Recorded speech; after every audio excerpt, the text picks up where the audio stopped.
खामोशियां ही बेहतर हैं, खामोशियां ही बेहतर हैं, लफ्जों से लोग रूठ जाते हैं।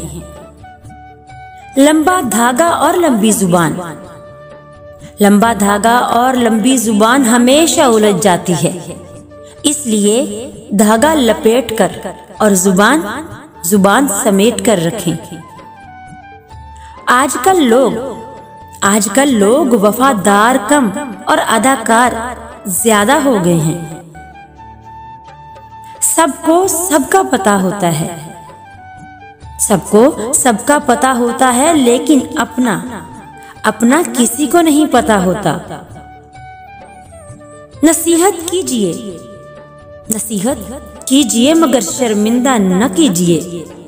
मकसद दस्तक देना होता है, दरवाजा तोड़ना नहीं।